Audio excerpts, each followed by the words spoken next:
Yo, niaje. Kofiti? Sawa kabisa manze. Today we are going to do something tofauti kidogo. And before we get into it, acha niseme shukran sana. You've continued to show us love na natubamba tu sana manze. I appreciate you and we thank you very very much. If you're new here, naitwa Kevo na leo mimi ndio pilot wenyu. Leo mimi ndio napeleka na rada. And usitoke ka hujabonyeza ile button nyekundu hapa down. You can check out our social media pages. You can drop us a comment, give us your feedback. We appreciate you. Check all the links up and down, and let's get right into it.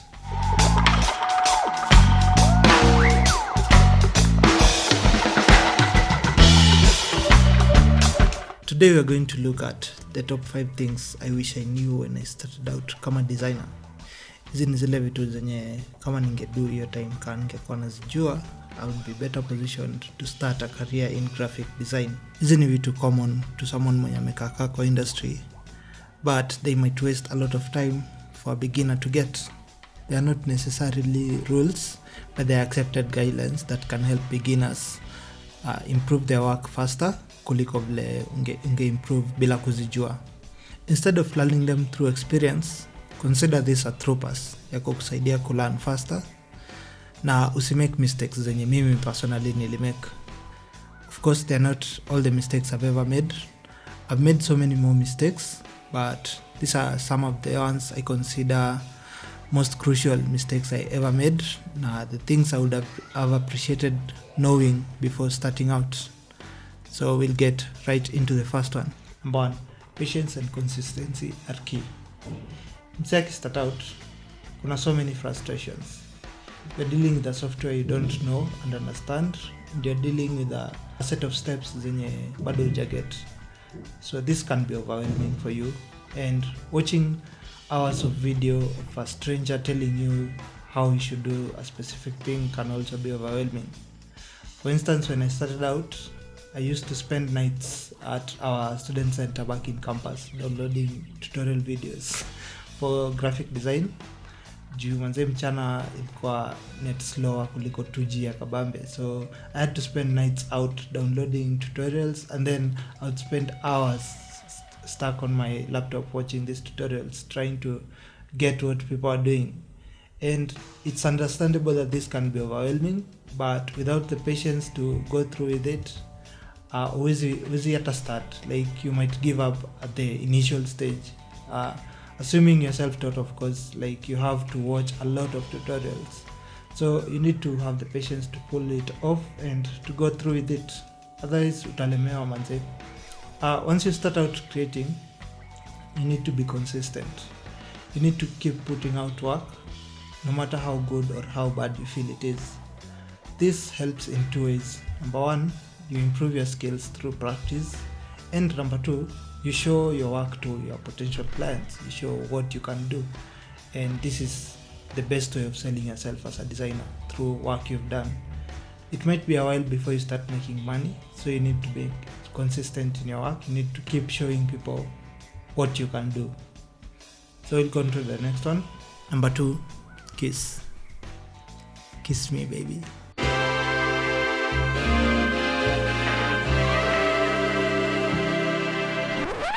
No, I'm just kidding. We don't do that here. Siongelei kumumunya. I'm talking about kiss. Keep it simple, stupid. Or keep it stupid, simple. When I started out, I usually thought my design was supposed to pass all the information it can in this world. I would cramp up all the information that is required to be passed in a single design, and that's how I thought design worked. But no. The KISS principle dictates that most systems work best if kept simpler rather than made complicated. This same principle applies in design. It's about selecting the most important information and giving it the priority on the design, and then the rest can be conveyed through other means. So I'll show you some of the work I did in the beginning, which was basically a lot of text on a single design, and it's not my best work, but it's among the very first jobs I got paid to do, and Well, I've improved over time, but I'll show you what I mean when I mean I used to cram a lot of text in a single design. Yo, this is Kevo the editor. Just realized that sikuweka hizo designs as part of the video, so I'm going to have a small slideshow at the end of this video to show you the designs I'm talking about right here. So tuendelee. In graphic design, less is more. So if there's anything that can be taken out of that design na bado it makes sense, you should definitely try taking it out one kama it still works. So the less you have on a design, the cleaner it looks and the more professional it feels. Number 3, font selection and font matching. So here we have one basic rule. Never ever in your life use Comic Sans or Papyrus on a design. And that's it. Moving on. Number 4. Okay, I'm just kidding. Whenever you're doing a design, make sure you use an appropriate font for whatever it is you're doing.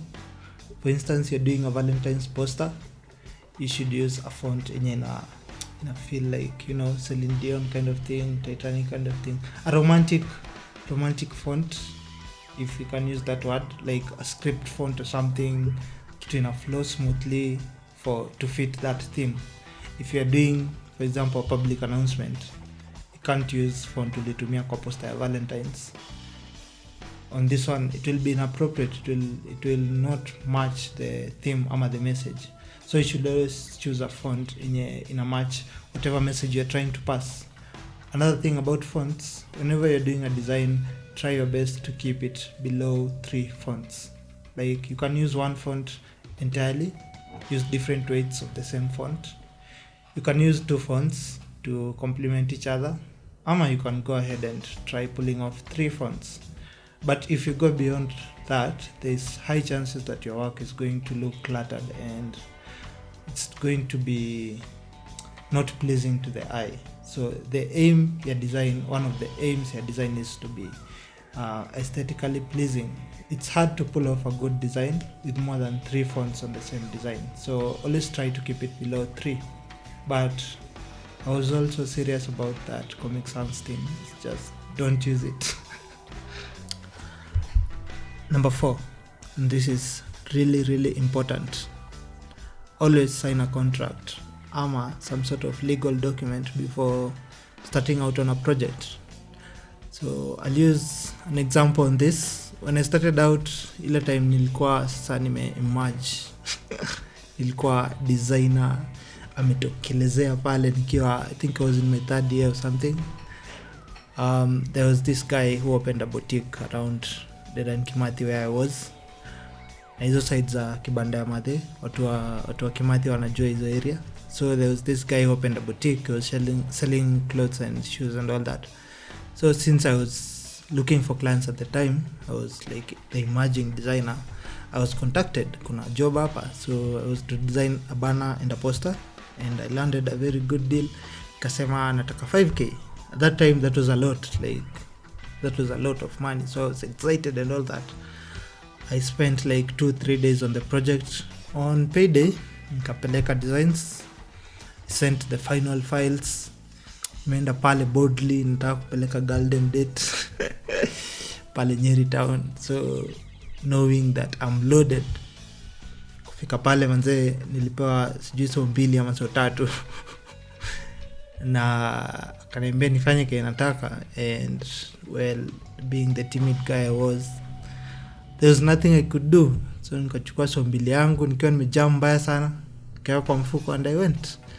And I learned that lesson that you should always have a legally binding document to like cover you in case someone decides to be a client from hell. Because some clients, it's like they're sent to just ruin your working experience, and unless you cover yourself, you won't have a way out.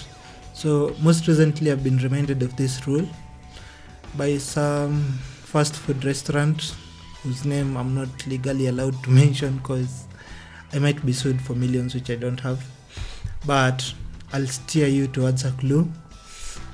And all I'm saying is I lost a lot of money, and you shouldn't lose a lot of money. You should always cover yourself through a contract or a legally binding document before you start any project. Let's move on to the next one. Number 5, seek inspiration. Do not compare yourself to a professional designer. So when starting out, ni rahisi sana kujipata unajicompare na msee mwenye amesha make it. So you should really avoid doing this, because this is someone that has been in the field for long. This is someone that has been practicing for long. This is someone that has learned a lot throughout their journey. Now you're just starting out, so there are very high chances that umse asha make it, ashaiva. Like ukiangalia kazi yake, it's really good, and then when you compare that to your work, you're like, oh, where did I go wrong? Nimekosea wapi? And this is expected, but like avoid it as much as you can, kuangalia kazi ya msee na kucompare na kazi yako. What you should do instead is take inspiration from their work. Angalia kazi ya msee yenye una like, and then take inspiration from that and try to improve your work if you get that level someday. So you need to remember that it is a process that takes time. Si kitu rahisi, utaamka kesho na ukue designer just because you've learned the software. It takes a certain set of skills kufika place yenye mse fulani yako. So just get inspiration. Don't feel like your work is bad or anything like that. Over the years, I've given up myself mara nyingi sana, especially when I was starting out. I would go like for weeks without creating anything just because I feel like I'm not good enough. Now, so the problem with that is it's a chain reaction. So you stop designing because you feel you're not good enough. You lose the knowledge you had acquired, your skills rust, and then now you go back to the beginning. So you just need to keep pushing yourself. After giving up for so many times, I would go back with a new hope and then start all over again. And then, well, with time, I learned that you always improve. I have looked at my work in nilianza nayo hiyo time and now, and like I can tell you there's a huge difference. I've not gotten to level ya kuwa sensei or anything, but like I've improved my skills and I'm proud of where I am compared to where I was. Yes, that's it. So those are the top 5 things, but I'll give you a bonus tip. You need to take a break every once in a while. So as a creative, the resource yenye unatumia sana is your brain. Your brain is the magic tool. So you need to give it rest sometimes, because we all run out at some point. So if you keep creating without a break, there is high risk of getting a burnout. Burnout ni situation yenye you can't come up with any creative ideas, ama you can't come up with any design, ama you can't put out any work because you can't conceptualize anything. And this is expected if you overwork yourself, ama if you do a lot of work without a break. So you need to like take a break, step outside, hang out with friends, do what you love doing, play some games, watch a movie, read a book, whatever it is you do. You can pray about it also, it works. So whatever works for you, that's what you do. For me, it's walks and adventures, outdoor adventures, and maybe movies sometimes. Those work for me, they turn the switch back on. For you, it might be something different and you need to figure that out. But no matter what, always take a break every once in a while. So yeah, that's it for today. Thanks for joining us. Thanks for joining me, because I was saying kine bado hawako. But like, thanks for watching the video.